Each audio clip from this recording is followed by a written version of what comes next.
It was supposed to be a quiet drive home. Lieutenant Elijah Darnell had just finished his weekend training rotation at Fort Brenton and was heading back to his apartment 2 hours away. He wasn't in a hurry. He wasn't speeding. He was wearing his full military uniform. Seatbelt on, license and insurance in the glove box. The car was new, so it had a temporary plate clearly taped inside the rear window, visible from behind. But none of that mattered.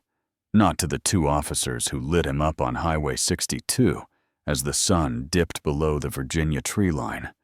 No siren, just flashing lights and a sense of urgency that didn't fit the situation.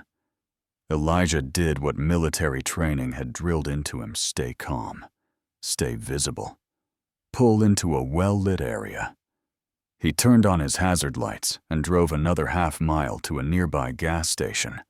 That decision, intended for safety, would be twisted later into a claim of evasion. But at that moment, he just wanted light. Witnesses. A place with cameras. He parked, turned off the engine, kept both hands on the wheel. A minute later, 2 officers jumped out of their squad car with weapons drawn. Not tasers, guns. Driver hands out the window, they shouted. Now Elijah complied. Slowly. "Sir, what's the reason for the stop?" he asked. But the response wasn't a reason. It was a threat. "I'm honestly afraid to get out," Elijah said, still holding his position. He knew his rights. He knew the Fourth Amendment. He also knew how quickly things could go wrong for a black man, even one in uniform. One officer shouted back, "Yeah, you should be." Seconds later, they sprayed pepper spray directly into the cabin through the open window. Elijah gasped, his eyes burning. As the car door was yanked open, he was pulled out, slammed onto the ground, and handcuffed, all while cameras recorded everything. What the officers didn't know was that Elijah's vehicle was equipped with a dashboard camera synced to cloud storage, and his phone had been voice recording the entire encounter. What they also didn't know was that the man they just dragged across the pavement wasn't just a service member, he was a military legal liaison, trained in identifying violations of civil rights, and had previously worked with internal affairs during base investigations into law enforcement misconduct.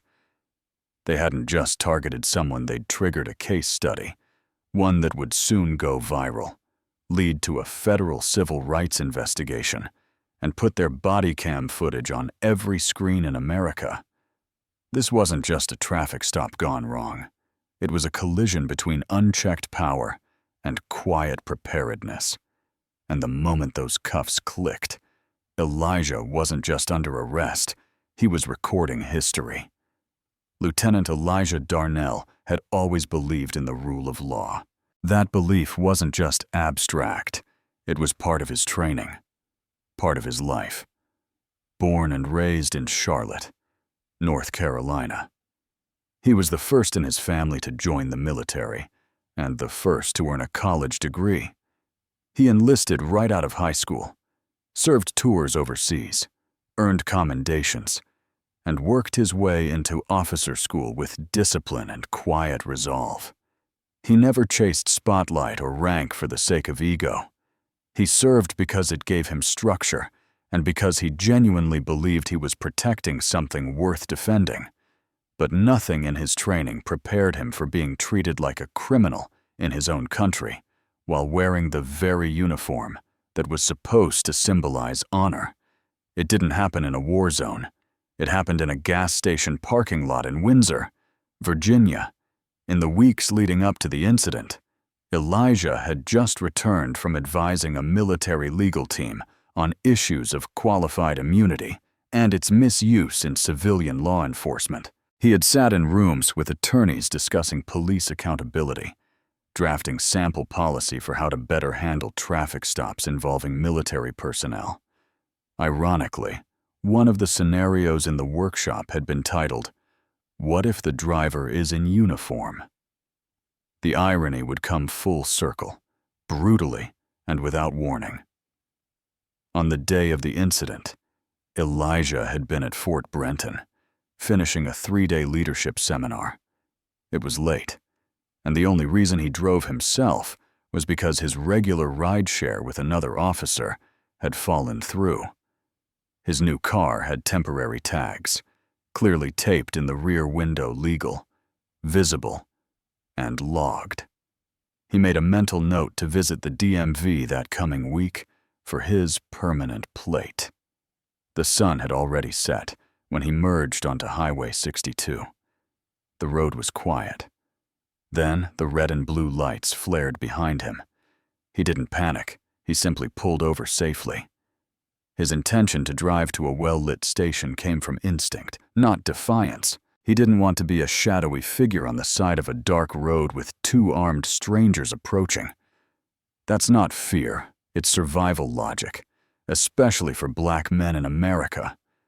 What unfolded next was captured on Bodycam footage, a critical tool meant to protect both citizens and officers, but too often, it only serves as evidence after the damage is done.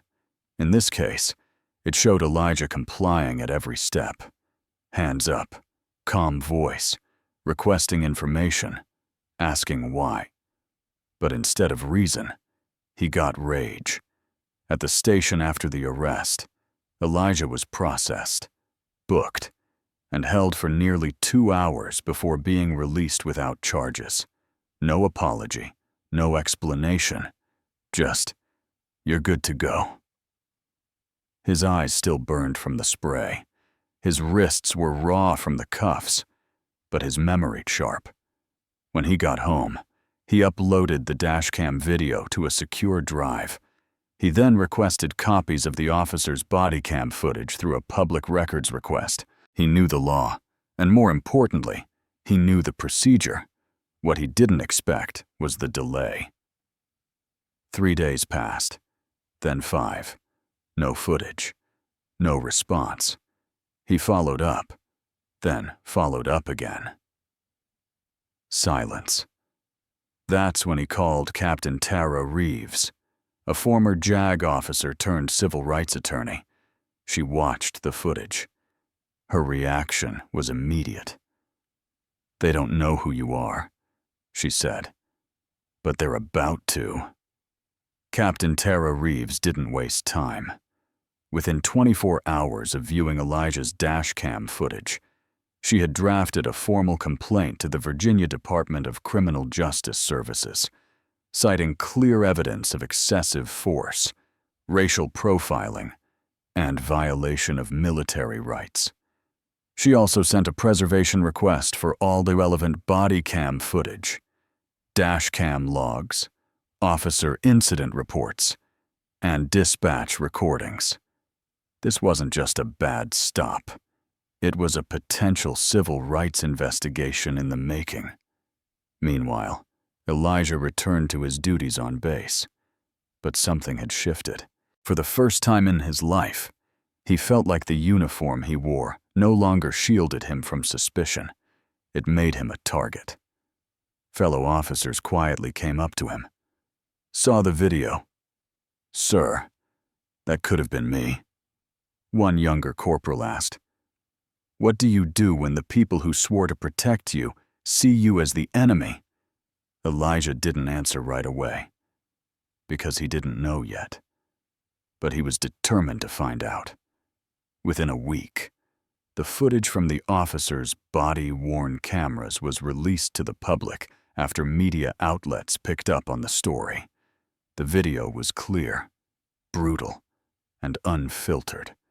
One officer could be heard yelling, "You're about to ride the lightning." Son, another officer, responding to Elijah's repeated question of, "Why am I being stopped?" barked back. Figure it out in court. There was no arrest warrant, no call-in for backup, no attempt to de-escalate, just assumption and aggression. The internet exploded. Within 48 hours, the clip had been viewed over 12 million times across platforms. Hashtags like military while black, bodycam justice, and traffic stop gone. Wrong trended nationwide. News networks from MSNBC to Fox covered the story. Even late-night hosts picked it up. And every time they played the footage, the public saw the same thing, a uniformed officer of the U.S. Army being sprayed, pulled, and humiliated while calmly asking for the truth. The response wasn't just online. It was institutional. A coalition of veterans groups issued a formal statement condemning the incident and calling for the officers involved to be suspended without pay pending investigation. The NAACP Legal Defense Fund offered pro bono support. Members of Congress began asking questions, and quietly, behind the scenes, officials within the Department of Justice's Civil Rights Division started reviewing the footage. Elijah stayed out of the spotlight. He wasn't chasing headlines. He was gathering evidence. His focus was on impact, not attention. With Tara's help, he began documenting a pattern other service members, mostly Black or Latino, who had experienced similar abuse during traffic stops. Their stories were rarely recorded. Their outcomes, often worse. For every Elijah who had a dashcam, there were dozens more who didn't and who never got a chance to be heard. As pressure mounted, the Windsor Police Department released a generic statement claiming the officers had followed protocol and cited miscommunication as the root of the encounter. But the damage was done. Public trust was eroding fast, and even those who typically defended police conduct were finding it hard to justify what they'd seen on camera. The Bodycam footage wasn't a gray area, it was a breaking point. Elijah received calls from everywhere: civil rights leaders, military generals, journalists, even a retired police chief who said, "We train our officers to handle terrorists better than they handled you." But Elijah wasn't interested in sound bites.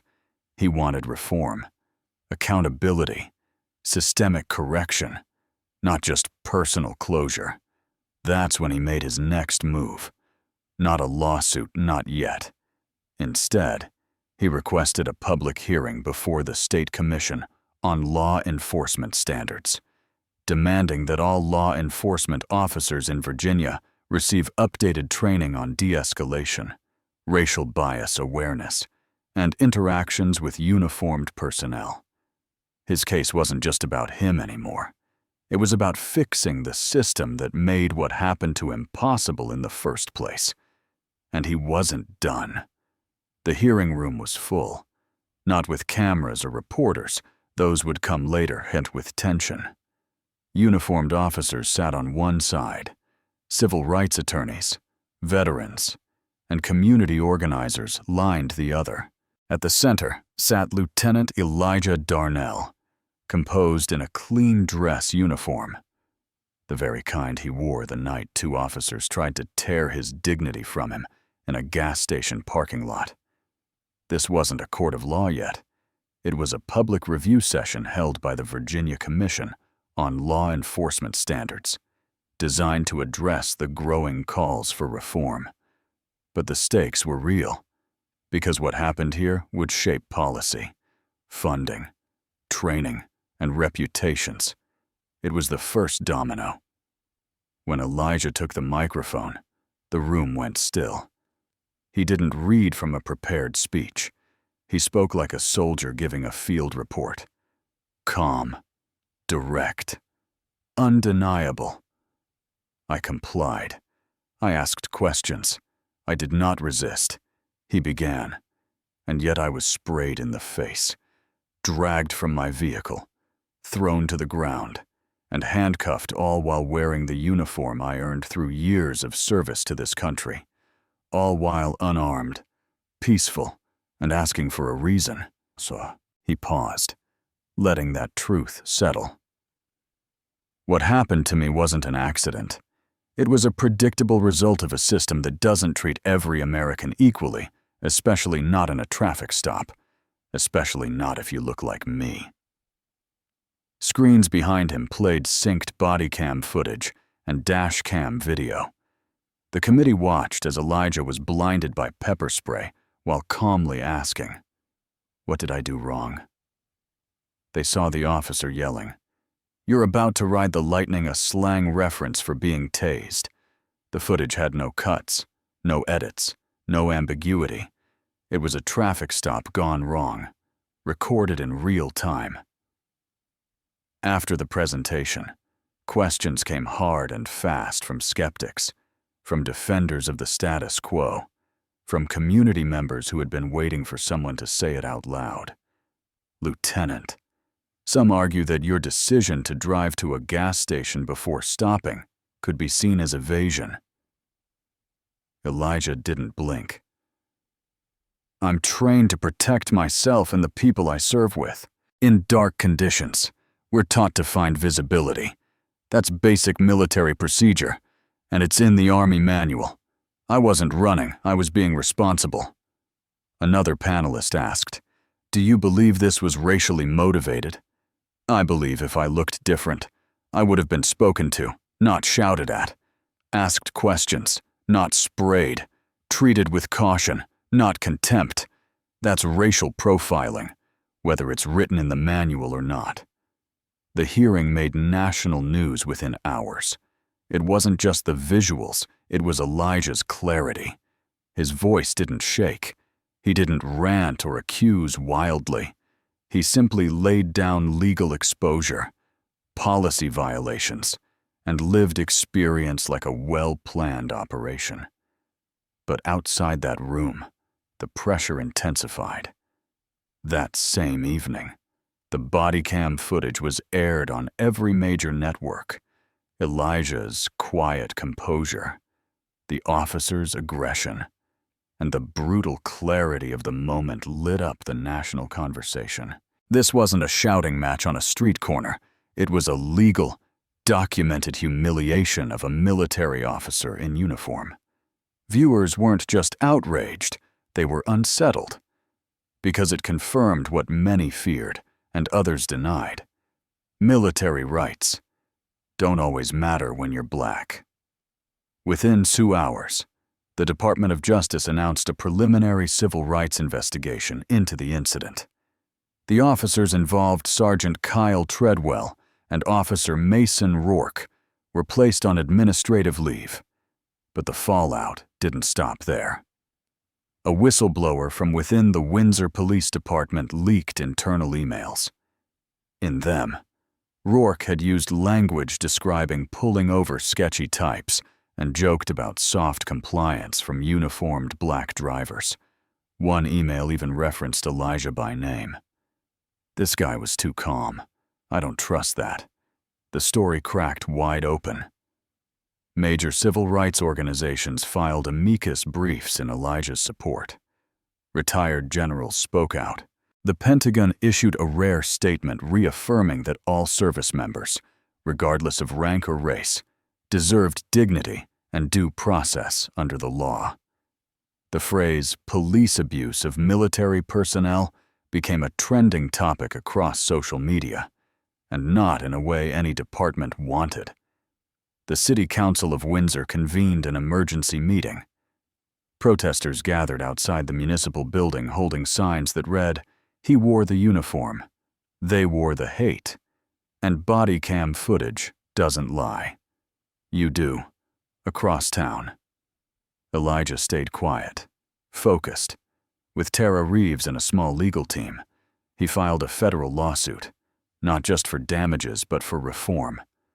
The suit named both officers, their supervisors, the department itself, and the city for fostering a culture of implicit bias and use of force without provocation. It wasn't about one night. It was about every time someone's silence allowed this to keep happening.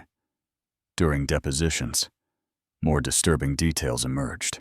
Officer Rourke had previously been flagged for unnecessary aggression in 3 separate stops involving black drivers. But internal affairs had marked the complaints unsubstantiated. Sergeant Treadwell, meanwhile, admitted under oath that he didn't recall Elijah ever reaching for anything threatening, yet stated he believed there was danger just based on the intensity in the air. The court wasn't impressed. A federal judge ruled the case eligible for civil trial and fast-tracked it due to clear and compelling evidence of constitutional violations. At the same time, Tara filed a petition to remove qualified immunity protections for both officers on grounds of knowingly disregarding basic rights during a non-threatening stop.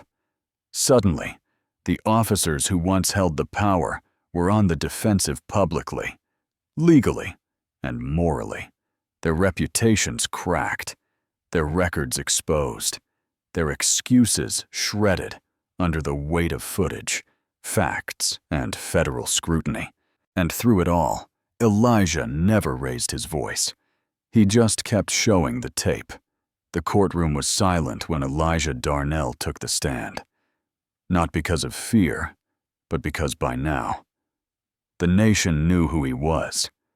The headlines had already painted the picture Army officer pepper-sprayed, in uniform, during traffic stop, files federal lawsuit. But what people didn't know was that Elijah hadn't come just to win a case. He'd come to expose a system, not out of revenge, but for prevention. He didn't just want accountability, he wanted reform. The defense lawyers representing the city leaned on the standard playbook. They argued the officers reasonably believed they were in danger, that Elijah fit the description of someone else, that non-compliance justified escalation. But the Bodycam footage spoke louder than their excuses, and Elijah's own dashboard video, synced to timestamps and reviewed by a forensic analyst, matched exactly. There was no reaching, no aggression, no threat, just questions and pain. Then came the twist. Elijah's legal team called a surprise witness, Officer Kendra Voss, a former Windsor PD officer who had quietly resigned 8 months before the incident. She walked to the stand, took a deep breath, and dropped the truth. In mandatory training, we were told to treat uniformed military personnel with caution but also with skepticism, she said. There was a culture that saw certain groups as potential threats, regardless of context, race, body language, even car models. Those were indicators, whether or not they said it outright. Did you ever hear the phrase, "ride the lightning," used during training, the attorney asked. Voss nodded. Yes, it was a joke, except it wasn't. It was how they described taser usage on non-compliant suspects, usually young black men. Gasps rippled through the gallery. The judge leaned forward. The jury took notes, and the defense team went pale. But it didn't stop there. Tara Reeves submitted a motion to introduce internal department group chats, legally obtained through subpoena. What they showed was chilling messages between officers mocking citizens, referring to checklist profiling, using racial slurs in private threads, and worst of all, photos from Elijah's traffic stop taken from the officers' own phones, with one message reading, "That Army clown thought the uniform would save him." The courtroom changed in an instant. The judge allowed all of it into the record. In his closing statement, Elijah didn't posture or raise his voice. He spoke the same way he had from the beginning, with clarity and control. Every citizen deserves dignity. Every officer should know the law they're enforcing, and every badge must come with accountability. Because if it doesn't, it becomes a shield for abuse. I didn't file this case for myself. I filed it so no one else would ever have to say. I was afraid to move in my own country. The jury deliberated for just under 4 hours. Their verdict: guilty of civil rights violation under color of law. Damages awarded $3.2 million. But that wasn't the real win.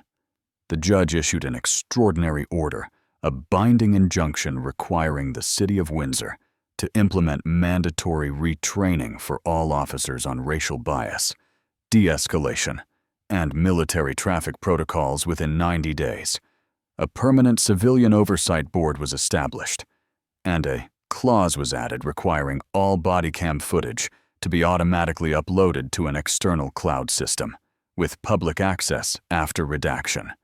The officers involved stripped of qualified immunity, banned from working in law enforcement again, and now listed in a national police misconduct database, viewable by any future employer. But Elijah didn't stop there. He declined to keep any of the financial award. Instead, he announced the creation of the Elijah Darnell Justice Initiative, a non-profit offering legal support, dashcam equipment, and military rights education to service members and civilians facing traffic stops nationwide. This wasn't just a case, he said at the press conference. It was a mirror, and now that we've seen the reflection, we don't get to look away. The clip of that speech. It hit 5 million views in a week, months after the trial. Elijah Darnell stood alone at the edge of a small auditorium in Richmond. No cameras, no podium, just folding chairs, worn linoleum floors, and the quiet buzz of anticipation from a group of high school seniors waiting to hear from the man they'd seen go viral. To them, he wasn't just an army officer or a plaintiff in a lawsuit. He was living proof that dignity could survive injustice, and that justice reform didn't have to come from senators or celebrities. Sometimes it came from a soldier who just kept his hands up and refused to be silent. He didn't talk about the money, or the courtroom, or the headlines. He talked about the moment the cuffs clicked and the one thing he remembered thinking, I have to stay calm, or I might not get out of this alive. The room went still. Then he talked about what came next, not just lawsuits or Bodycam footage, but the harder work. The phone calls, the veterans who wrote him letters about being profiled while in uniform, the single mother who said her teenage son now carried a dashboard camera because of him, the police academy cadet who told him, "Your story is why I want to do this right." He looked at the students and said, "This isn't just about me, or them, or uniforms or badges. This is about what kind of country we want to live in, where rights don't depend on how you look, where protection doesn't come with conditions, where no one military or civilian has to ask, 'Am I safe in my own car?'" One student raised her hand and asked, "Would you go through it again?" Elijah smiled, a tired but honest smile. "I hope I never have to, but if it means someone else doesn't have to, I'd do it twice." He left the room quietly that day. No entourage, no applause, just a man carrying a notebook, a folded flag, and the same calm he carried through every frame of the video that changed everything. Later that night, he sat at his desk, reading letters from people he'd never met. A mother in Detroit, a Navy vet in Florida, a public defender in New York, all of them writing to say the same thing. Thank you for not letting them win quietly. In the corner of the room sat the original flash drive containing the Bodycam footage that exposed it all. He didn't watch it anymore. He didn't need to, because now he was watching something better change. Slow, messy, incomplete, but real. And as he wrote a final line in his journal that night, he whispered it aloud like a prayer, not for himself, but for everyone still waiting to be seen. Justice is never automatic. But silence, that's always a choice. Sometimes justice doesn't come with flashing lights. It comes in quiet, patient steps, through restraint, not rage, through facts, not fury. Lieutenant Elijah Darnell didn't fight back with fists. He fought back with footage, discipline, and a refusal to disappear quietly. What happened to him wasn't rare, but how he responded, that's what made the difference. And maybe that's the real lesson here. Accountability isn't a political side, it's a moral one. You don't need to wear a uniform to stand up for fairness. You just need to keep the camera rolling, tell the truth, and refuse to go silent when it matters most. Because sometimes the strongest thing you can do is not raise your voice, but stand your ground and say, I see what you did, and now, so does everyone else. If this story moved you, share it. If it made you think, let us know in the comments. And if you believe stories like this need to be heard, subscribe to Radio Life Stories. Because tomorrow, it could be your story, and we'll be here to tell it.